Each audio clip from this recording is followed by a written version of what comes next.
Lanjutan 16 besar. Partai berikutnya ada Brazil sama Korea Selatan. Nah,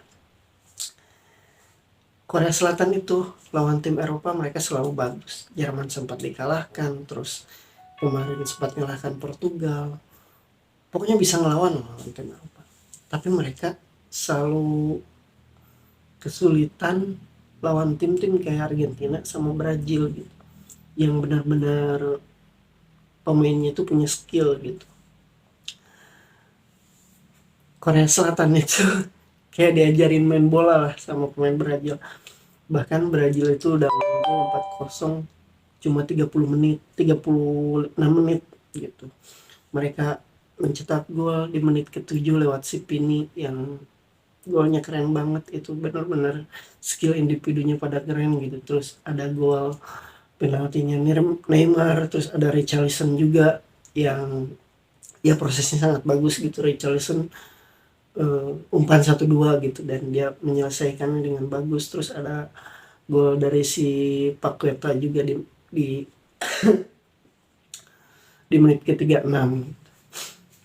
Ya ini menunjukkan bahwa tadi sempat saya singgung bahwa untuk mencapai bisa ngelawan lah mungkin lawan Brazil itu agak susah ya.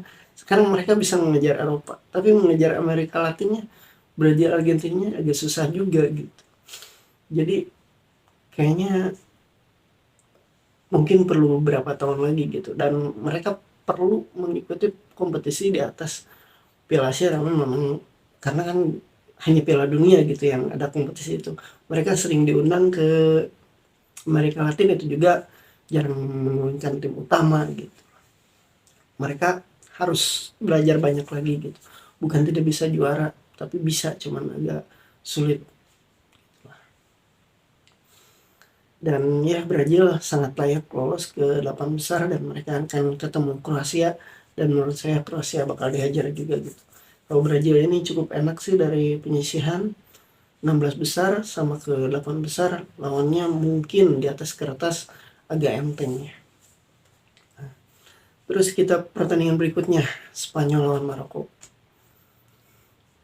Tim favorit saya kalah, adu penalti sampai 3 penendang gak masuk. Semua penendang gak ada yang masuk Spanyol. Parah banget Spanyol itu. Walaupun secara permainan itu mereka sangat mendominasi ya. Ada 77% penguasaan bola berbanding 23% lawan Maroko. Tapi di babak pertama itu Spanyol nggak jelas ya. Lini depannya itu sangat beku gitu, tiga-tiganya. Ada si Ferran Torres, si Dani Olmo, sama Asensio.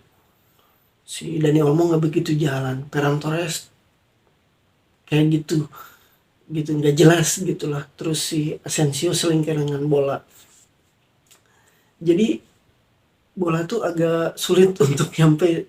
Nggak, bahkan kalau saya bilang 80% peluang itu hampir nggak ada gitu, cuma 60% mungkin sampai 70%. Itu juga kayaknya enggak deh gitu peluangnya. Itu jelek banget Spanyol di babak pertama ya, terutama lini depannya gitu. Dan Maroko bisa menahan, bukan mematikan, bisa mengimbangi. Mereka bertahan cuman nggak parkir bis gitu, nggak bertahan total gitu.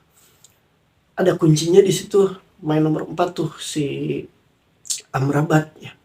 Amrabat itu kuncinya gitu untuk mematikan serangannya. Jadi bola tuh agak susah gitu untuk ke depan gitu. Balik lagi gitu. Dan ya Spanyol deadlock, mereka kelihatan nggak punya striker pembunuh gitu lah, striker nomor 9 murni gitu. Dan si Ziyech mainnya cukup keren tuh di Maroko. Terus ada nomor 11 tuh siapa lupa lagi saya namanya, terus Hakimi juga keren.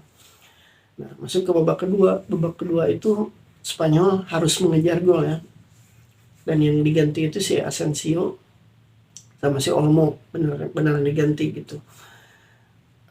Sama Morata, padahal harusnya menurut saya Morata itu turun dari awal ya, bukan jadi super sub gitu, karena mereka harus mencari gol, karena untuk adu penalti mungkin mereka tidak merasa, ya agak susah gitu lah kalau adu penalti Spanyol. Jadi mereka benar-benar ngotot nyari gol, cuman nggak ada.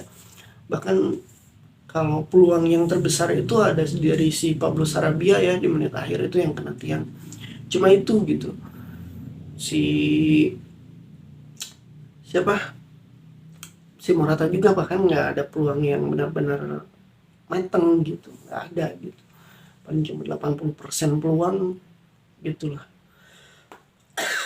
Dan kelihatan sekali Spanyol itu nggak mau sampai ke adu penalti, sementara Maroko udah siap gitu untuk adu penalti. Dan akhirnya terjadi adu penalti. Ini kelihatan nih, Spanyol itu selalu gagal ya. Kalau saya bilang Spanyol itu dari 2002 tuh, yang pertama saya nonton Spanyol itu mereka di perempat final kalah sama Korea Selatan, adu penalti juga. Ada 3 penendang yang sampai nggak masuk gitu lah. Waktu itu terus lupa lagi saya. Zamannya Mendieta, zamannya si Ruben Baraha gitu. Waktu itu ya mereka kalah. Terus di Piala Dunia tahun kemarin mereka kalah sama tuan rumah Rusia. Gitu, kecuali Euro ya, Euro 2008, karena 2008 sama 2012 karena pemainnya benar-benar top di situ. Gitu. Jadi Spanyol ini kalau ada penalti udahlah nggak usah diharapin gitu. Terus di Euro kemarin juga mereka kalah sama Italia. Ada penalti juga di semifinal. Dan di Piala Dunia kali ini juga kalah sama tim Maroko. Bahkan 3 penendang pertama itu nggak benar-benar nggak masuk, dan beban ada di si Unai Simon gitu. Hanya ada satu yang bisa diselamatkan, dan ya dia punya beban yang sangat berat, dan penendang Maroko berhasil 3 penendang gitu. Si Ziyech, terus siapa nomor 11 tuh, nomor 11 lah, lupa lagi siapa. Terus satu lagi si Hakimi ya, itu penaltinya benar-benar dingin gitu. Dan ya kalau saya bilang Spanyol mungkin untuk 2-4 tahun lagi mereka bakal matang skuadnya gitu lah. Dan kalau orang banyak yang bilang sih ini nggak, karena nggak ada bawa Ramos gitu, bawa De Gea sama Thiago. Tapi 2018 juga mereka ada penalti tetap kalah ya. Ya memang gak susah gitu lah. Terus kita ke Portugal Swiss. Portugal Swiss, ya Portugal menang besar. Saya nggak nonton pertandingan ini. Yang jadi sorotan itu bukan Ronaldo ya, tapi ada si Gonçalo Ramos. Dia sampai mencetak hat-trick gitu. Dan Swiss memang kadang diharapin buat bisa ngelawan, malah nggak bisa ngelawan gitu. Kadang nggak diharapin bisa ngelawan, malah ngelawan gitu. Ya, jadi yang lolos itu Maroko akan ketemu Portugal ya. Kalau saya bilang Maroko harus jadi tim dari Afrika pertama yang lolos ke semifinal. Asal jangan terprovokasi aja. Karena dari Spanyol nggak ada provokasi, mungkin dari Portugal bakal ada provokasi. Maroko sama Portugal, Brazil sama Kroasia, kayaknya Brazil. Saya dukung Maroko, Brazil nanti di semifinal. Nggak ketemu ya. Brazil, Maroko, yang bakal lolos ke semifinal itu Argentina sama Prancis. Itulah yang saya dukung ya. Paling sih itu. Terima kasih sudah menonton. Assalamualaikum.